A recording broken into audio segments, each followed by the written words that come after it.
My name is Jason. My name is Tom. And this is Fear of a Black Dragon, an old school RPG podcast. And in this episode, it does exactly what it says on the tin. It's the Temple of 1,000 Swords.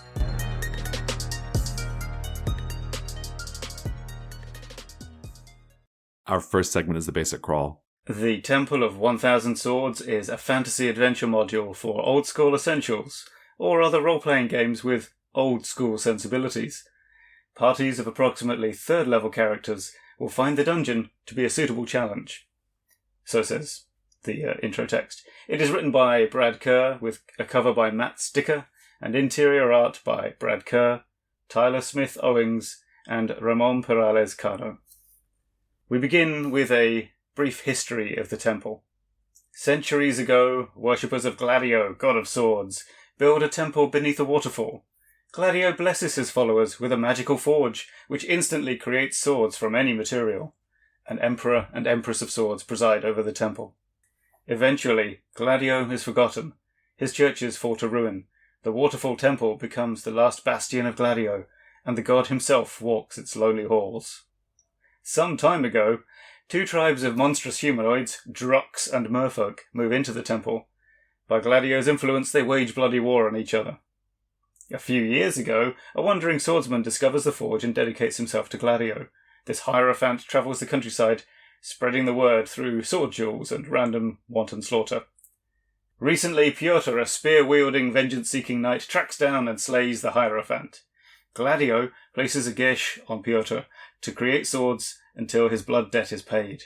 And now, swords fill the temple and spill out into the waterways and the shores of the surrounding countryside. The contents of the book. The text starts with an introduction and the history of the temple that Tom has just read. Then we have a section with factions, adventure hooks, and random encounters. Next comes info about the Nine of Swords, a relic shattered into 9 parts.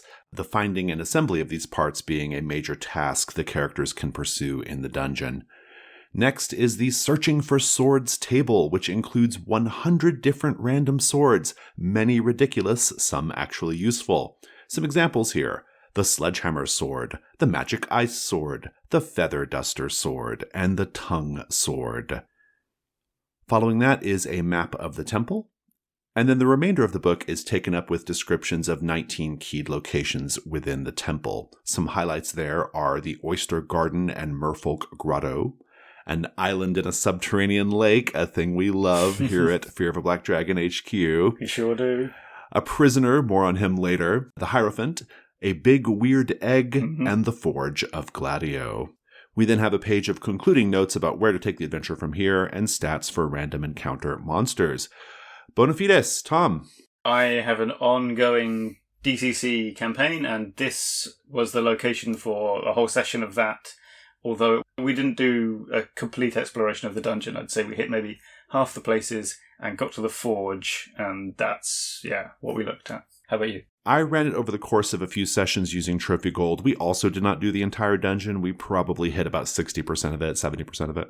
Okay. So, things we liked about the Temple of 1,000 Swords. Let's just get the presentation stuff out of the way. I think it's very solid from a presentation standpoint. I found everything very easy to navigate. The art is nice, though I would say a bit inconsistent stylistically. Yeah, that's fair. Yeah, it didn't take away from my enjoyment. It kind of made it feel more old school, but it is a little inconsistent in that way. I thought the map was really good. Yes, I found that very easy to use. Yeah. In particular, the map is really helpful because the dungeon has parts that are flooded, and the map helps you make sense of those flooded parts in a really cool way. It uses color in a really effective way, I thought. Yeah, that's right. So it's a mostly black and white map, isn't it? But it has blue for the water bits and some other colours for just enough to navigate your way around. Yeah, I liked it. And it's isometric, which you don't see that often. Yeah. I quite like that, yeah. Well, let's go ahead and talk about things we liked of a more substantive nature. Yeah. Okay, let's just get straight to it. So many swords. Yeah, the elevator pitch, Temple of 1,000 Swords. It's what you get. You get a whole load of swords. in a temple. I think you go into a module called the Temple of 1,000 Swords with a certain expectation, and let me tell you, they delivered. There are so many fucking swords in this thing. Yeah. It's a little silly and a little over the top. It starts to become almost absurd and comical because the characters are wading through swords, and many of the swords they find are quite ridiculous.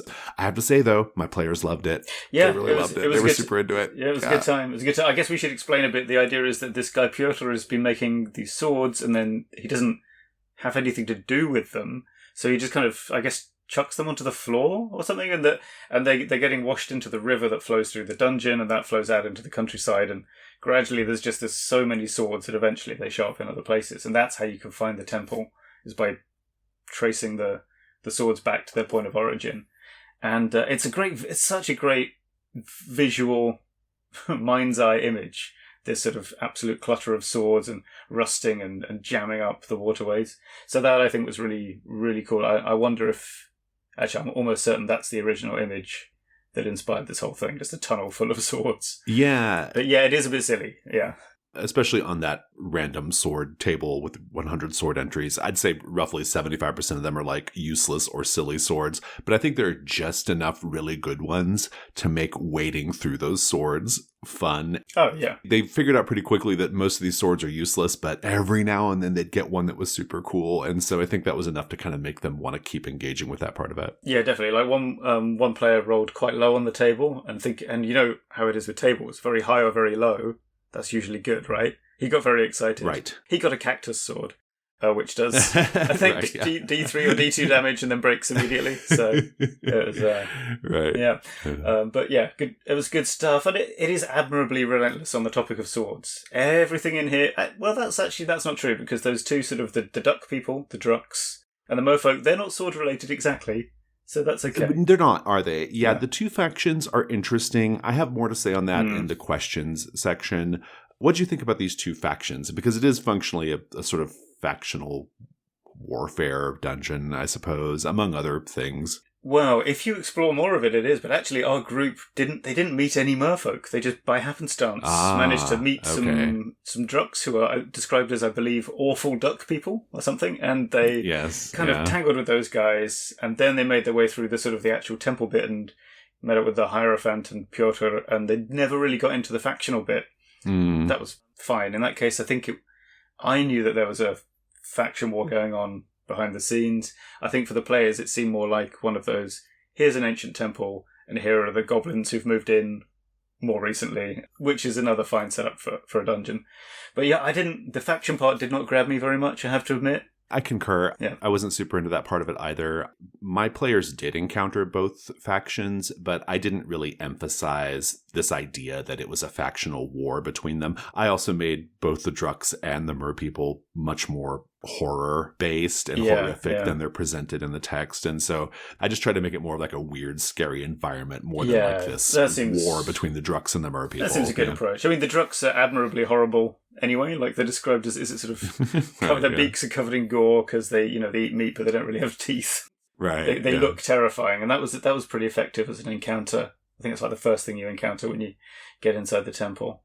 So, the Druks actually have a good setup. There's one bit in there, the Druk nesting room, which was a bit of a hidden gem. On the page, it didn't look like much. But the fact that they nest high up in the rafters of this tall chamber turned it into a really interesting encounter when the players insisted on going in there, because it's like they're out of reach. It's all very vertical, which is quite unusual for a dungeon encounter. Yeah. It was good. It was good, yeah. I really liked the whole Nine of Swords thing. So, listeners, the Nine of Swords is this magical sword that is split up into 9 pieces, which the text calls a demi-blade, these 9 demi-blades. And helpfully, each demi-blade is numbered. 1 to 9. My group didn't really get a chance to find all the pieces and put the sword together because of some limitations we had in our sessions. But I could tell they were into it. I could tell they were into this idea of like, oh, we have to find all the pieces to it. It wasn't like the main quest of the dungeon, but it definitely was like a really prominent side quest in the dungeon. Mostly the characters were just trying to get through the dungeon. So the collecting these 9 pieces of this sword was a lot of fun. And I found that like some players were super into that and they focused on that, and other players let that go. It was an interesting thing to interact with. And the sword itself is pretty cool. I never had to deal with this because they didn't find all the pieces, but I was probably going to change the sword so that it fit Trophy Gold better, because as written, it's like a very D&D rules powerful sword, you know? True, yeah. But for D&D, it was a super cool sword. I can't recall off the top of my head what it actually does, though. Yeah, it attacks everyone in all directions. Yeah, but there's a curse that comes with it apart from that. Yeah. Similarly, we didn't engage with the fitting all the bits together too much, but a couple of players were really into it, and it went immediately down on their let's come back and do this later list, which was nice. Yeah, absolutely. Intriguing, you know? I want to talk about set pieces in this dungeon, because I think this is a really terrific set piece dungeon.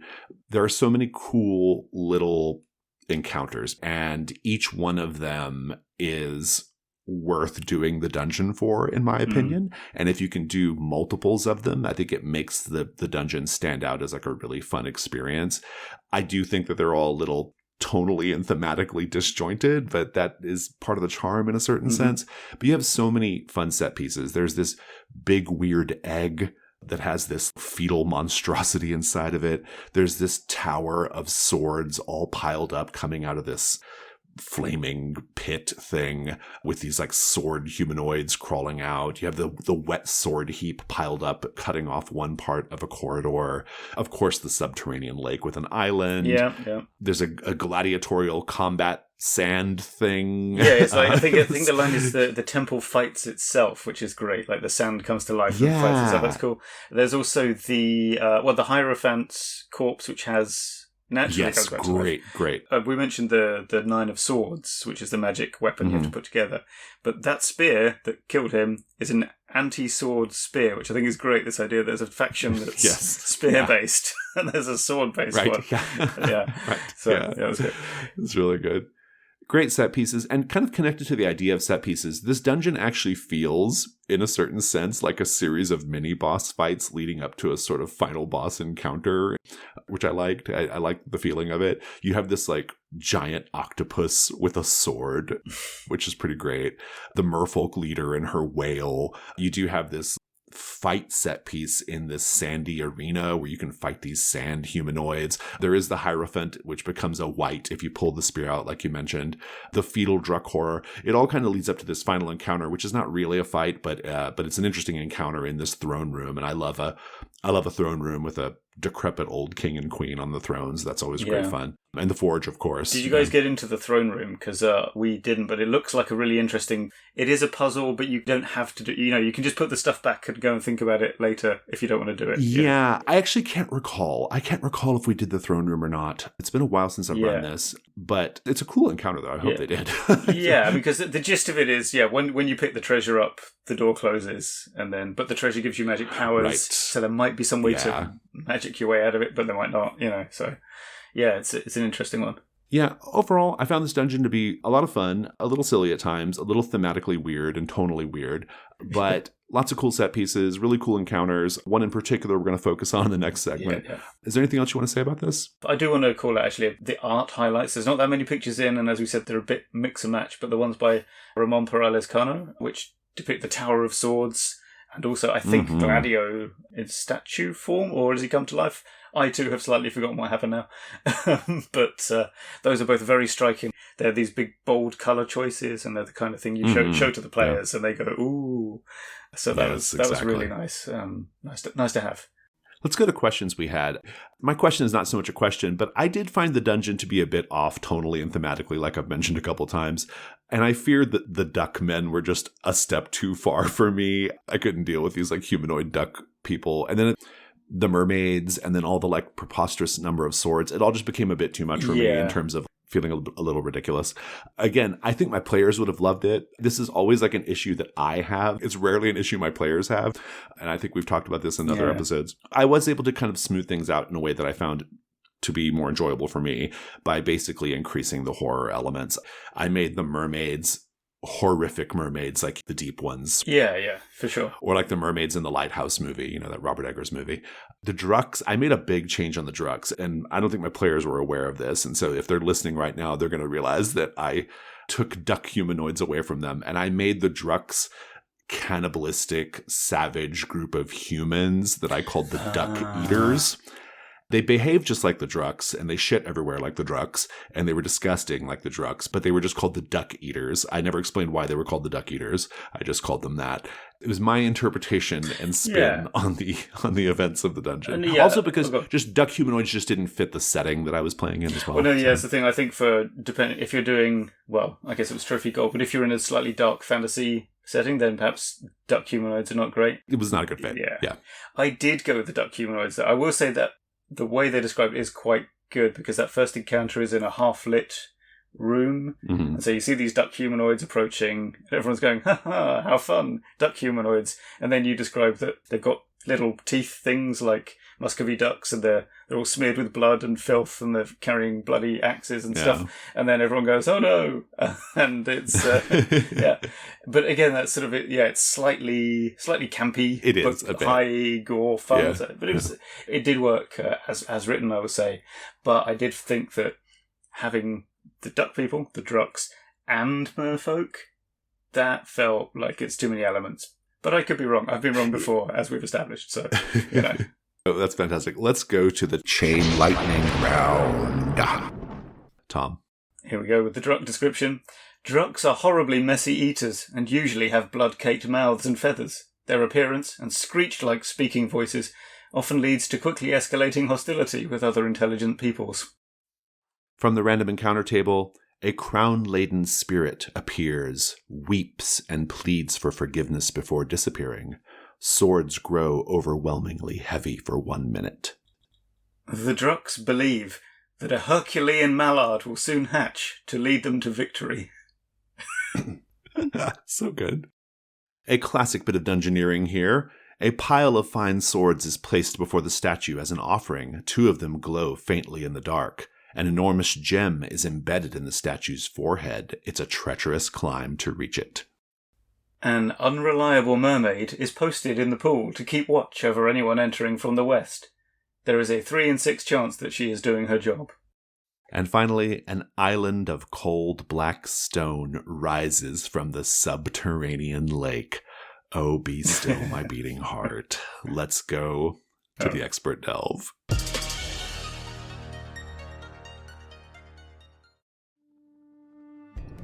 Hi, listeners. Jason here.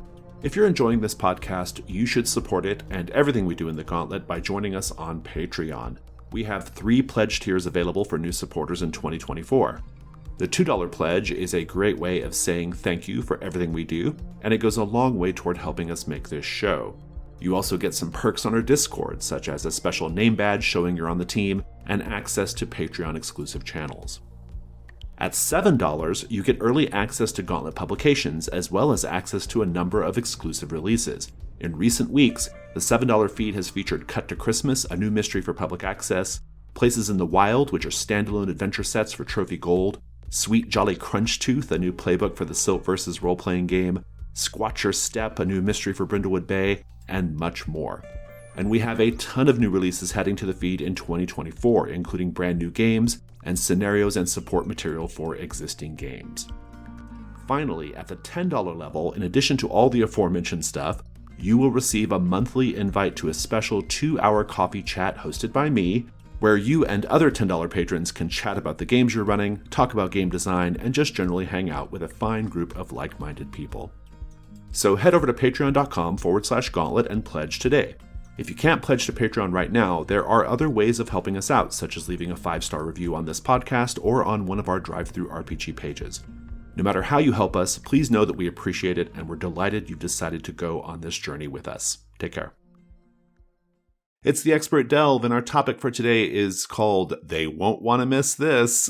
The idea here is sometimes dungeons have encounters or set pieces or little things in them that you just, man, if the players miss that, it's going to be a real shame. Yeah. And so we want to talk about how to deal with this. Should you deal with this? I think we're going to operate under the premise that these are things that are too good to miss. And so we're going to try to find strategies for making sure the players don't miss these awesome encounters. Yeah, I guess we should explain why this is the Expert Delve for Temple of a Thousand Swords, though. And that is that, listener, we haven't told you about our actual favourite thing in this module. Indeed, yeah. Which is, it's a vampire attached to a wall. It is without doubt the best part of this dungeon. Yeah. At a certain point, the characters can find what's the prisoner. This is keyed location 11. And what it is essentially on the other side of a Druck latrine and a pile of swords is a false wall that has the word don't spelled out in Druck shit on it.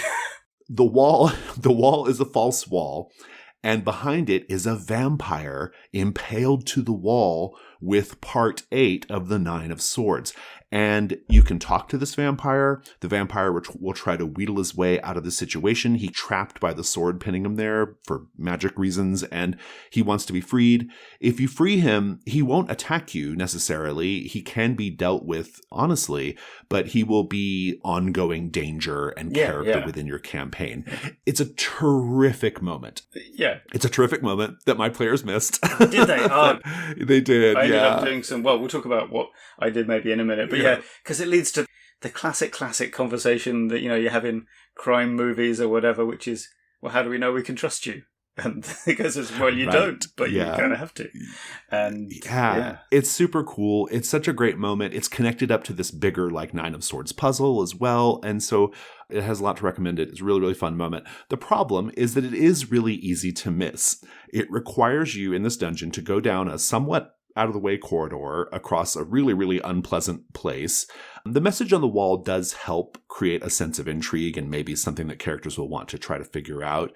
But I'm not totally sure it's quite enough to get the party digging around. Oh, I can guarantee to find the wall. I can guarantee it's not, because they did all those first parts, but then they saw the sign and went, "Well, if they say don't, I guess we shouldn't." If they say don't, I guess we'll turn around. Yeah. Great. Thanks, guys. Yeah, I think that kind of depends on the players. I mean, I think some players, my players didn't even make it to that corridor, so they never had a chance. Okay, here's the thing. Obviously, it's okay to let things remain undiscovered in the dungeon.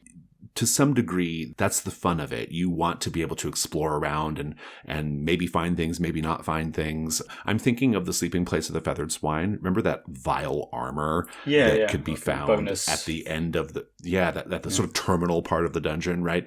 Many, many groups are not going to find that armor. But if you do find that armor, it feels special, right? It feels like you've discovered something really ancient and cool in the world. I love all that. And so to some degree, I think it's okay to reject the premise of this conversation entirely. Nothing wrong with that. But of course, the premise of the conversation is too good to miss. And the vampire. And the vampire stuck to the wall that you can deal with and has a piece of the magic sword stuck in him. That's too good to miss. And hit behind this hidden wall, behind the Druck shit. Like, it's amazing. It's such a cool encounter. So let's talk about that. So what are your initial thoughts on Too Good to Miss? Yeah, so I think there are three main approaches to this that I could think of. One is, as mentioned, the classic rejection of the premise, which is it too good to miss? Assuming that it is, that leaves us with two things. Firstly, I think the quantum vampire, which is, of course, named after the quantum ogre, a much-discussed concept wherein, whichever door you go through, that's where the ogre is waiting to attack you. That's where the ogre is, yeah. Which I would say is... Well, actually, let's come back to that.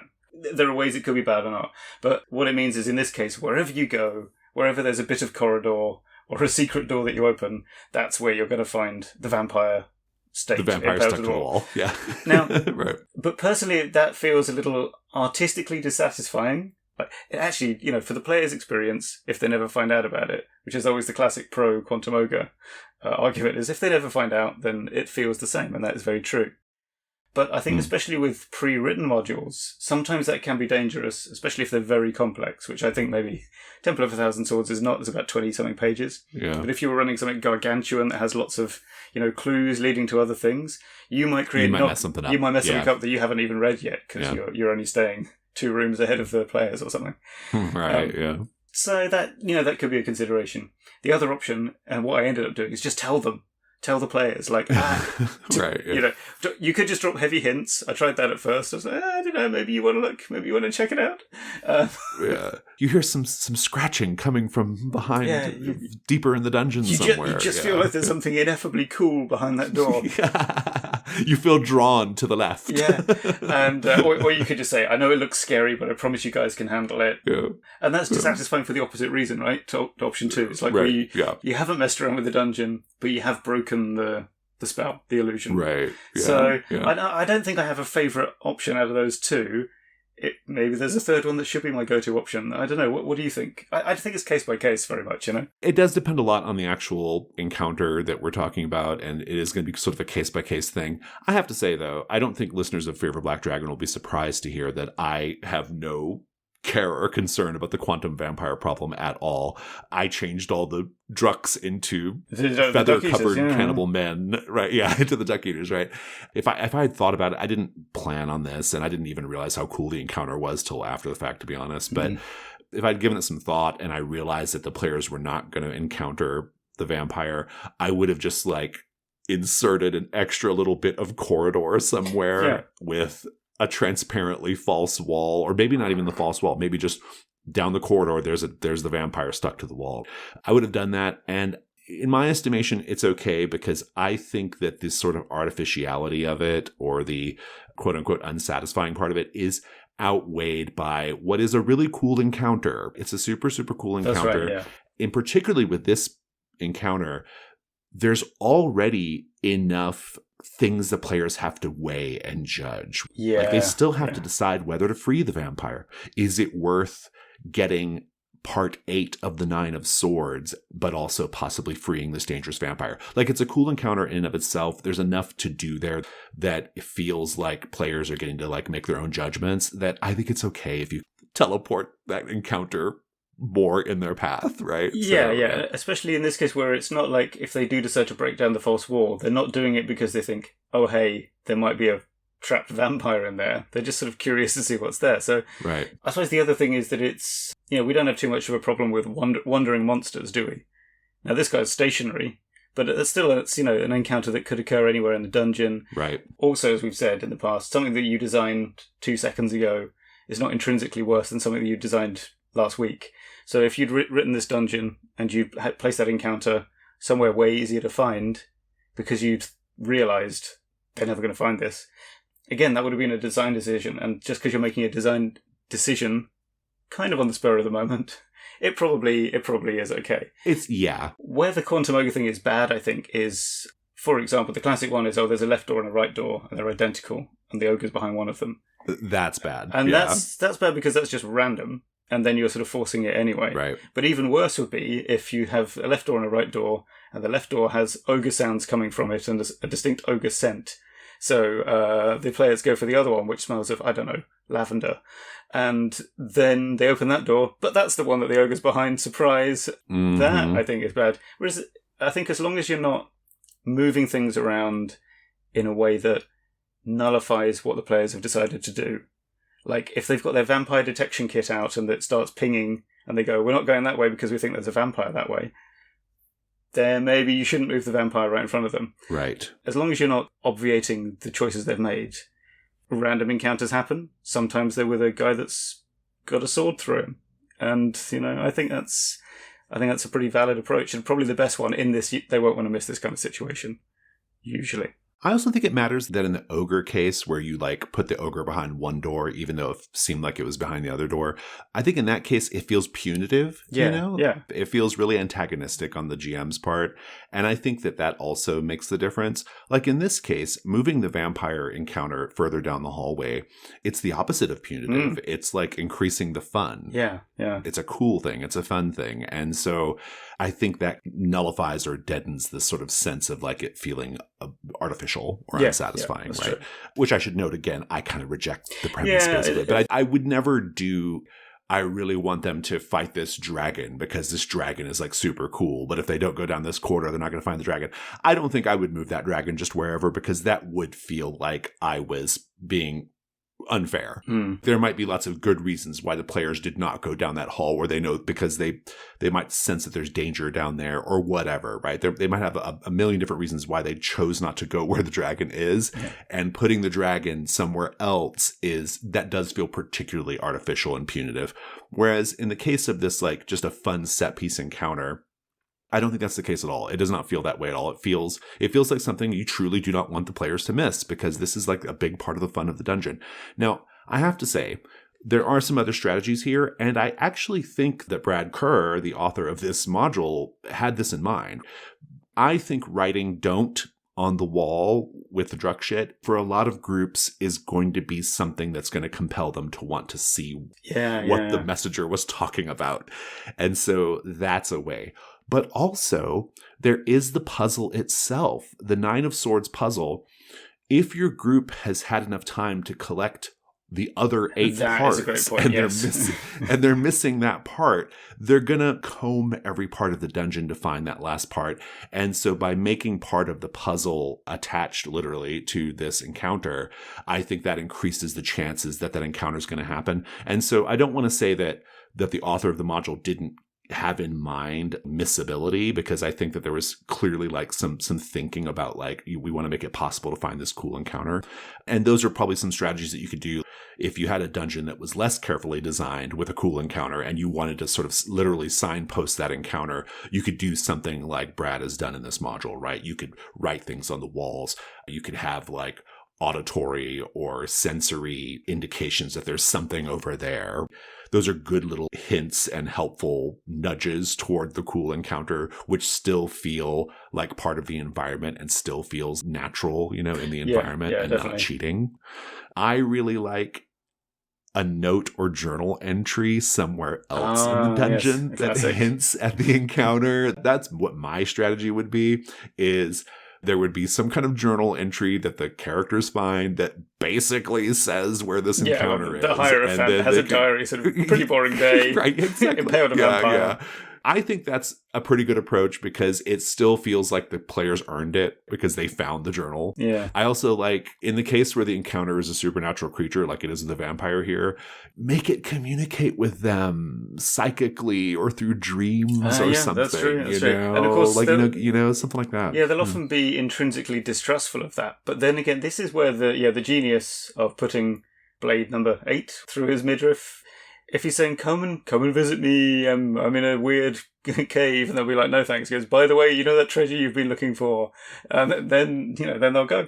So, yeah, that's pretty good. Obviously come up with something a little bit more artfully put than what we're saying here, listeners, but you get the point. Oh, yeah, this is not to be done verbatim.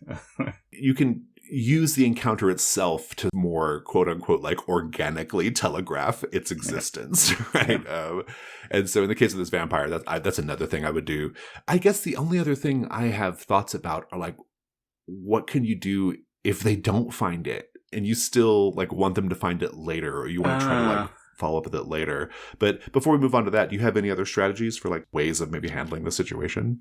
The thing I found in the moment while running Temple of 1,000 Swords was that actually character abilities that you've previously forgotten about can be the way. Because I was sort of I was dropping hints of, maybe it's okay. And then suddenly, the person who's playing a dwarf remembered that in that game, they can smell where treasure is, kind of.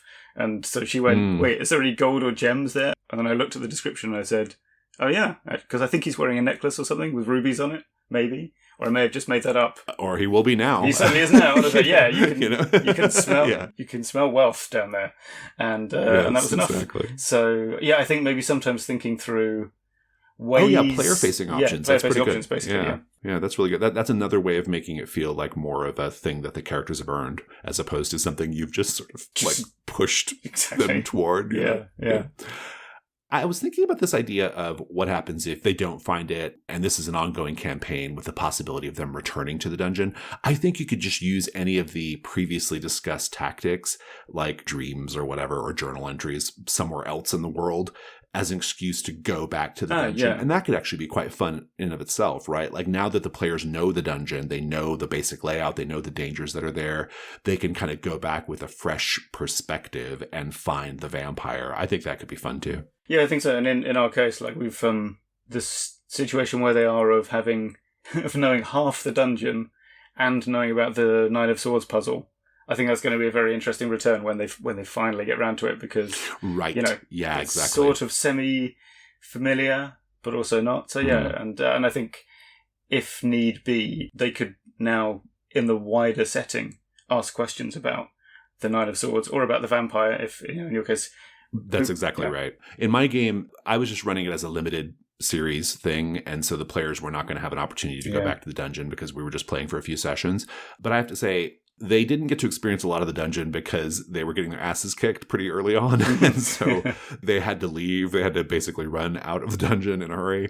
And so they missed a lot of stuff, unfortunately. But actually, if we had continued, I know that the player who was focusing on the Nine of Swords absolutely would have wanted to go back and find the rest of the pieces of the sword, right? Yeah. That 100% would have happened. And that would have been a great opportunity to start working in the vampire thing. Because, and also, nobody loves an slightly bitchy fae vampire more than me. Like, that's just my go-to kind of character archetype. And so I 100% would have wanted to get that vampire involved. Yeah. That vampire has a cool name too. I can't remember the name. I've also forgotten what it is. I did him as sort of more of a roguish dandy, but it's potato.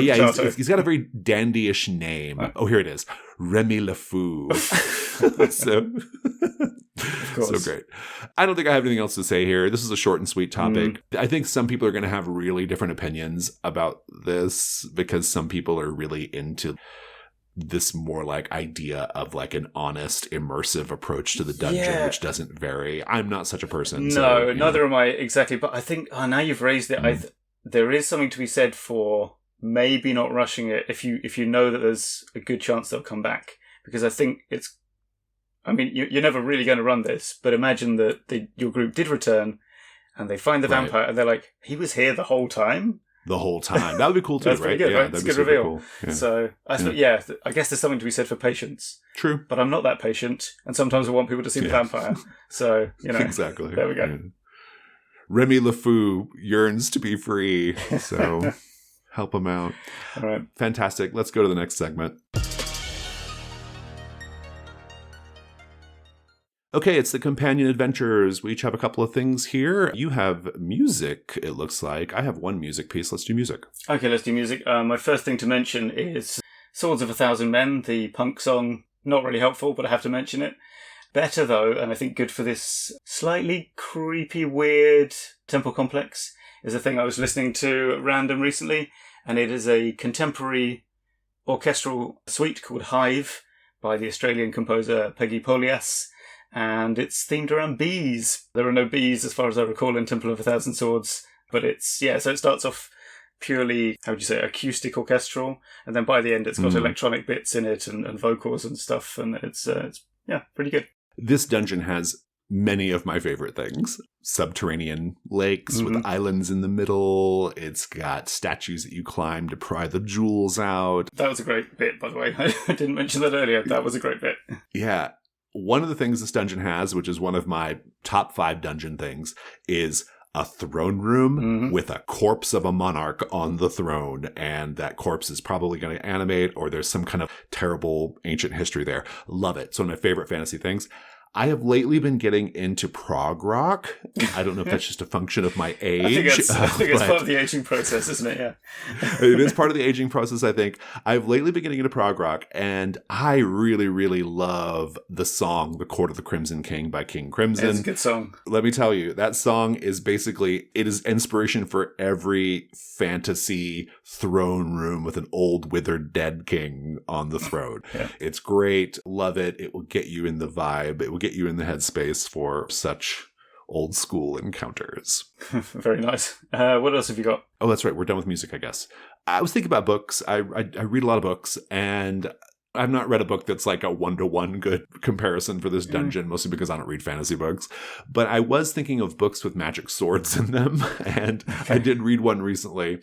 A book with a magic sword in it is The Keep by F. Paul Wilson. This is a book from the early 80s, I believe. They made a movie out of it when the movie is so-so, but the book is amazing.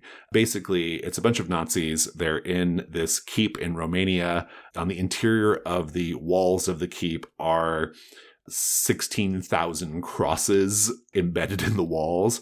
But, and I don't want to spoil the book, that part of the story is actually surprisingly well connected to Temple of 1,000 Swords for reasons I won't go into. But if you've read the book, you know exactly what I'm talking about. But setting all that aside, the hero of the story has a magic sword. It's a great book. It's a really, really great, solid horror book. It has some really good, historical, it's kind of a fun, alternate World War II history book. And it even has a lot to say about the nature of evil and man. So, yeah. That sounds good. I'll have to check that out. It's good. Yeah. I've got one final thing to mention, which is just a bit of visual reference I was thinking of for the style of the temple, and that is a bit of archaeology. It's the royal tombs of Petra. So we all know Petra as that place in Indiana Jones, but it also has a kind of cemetery section, I guess you could say, where all the kings were buried. So if you're after a look at some rock-hewn facades that go into a mountainside, check out the photos and maps and bits of that. I think it's a nice bit of seeding the subconscious of your brain with imagery for for temples and so on. So yeah, that's it. Fantastic. Well, listeners, that's our show. Fear of a Black Dragon is a production of The Gauntlet. You can find The Gauntlet on Twitter at GauntletRPG. Our website is gauntlet-rpg.com, or if you prefer, brindlewoodbay.com. We have a Patreon. If you want to support Fear of a Black Dragon, you can do so at patreon.com/gauntlet. Tom, thank you so much. Thank you, Jason. And thanks to our edgy editor, Rich Rogers. And thank you all for listening. Thanks. Bye, everyone. Bye.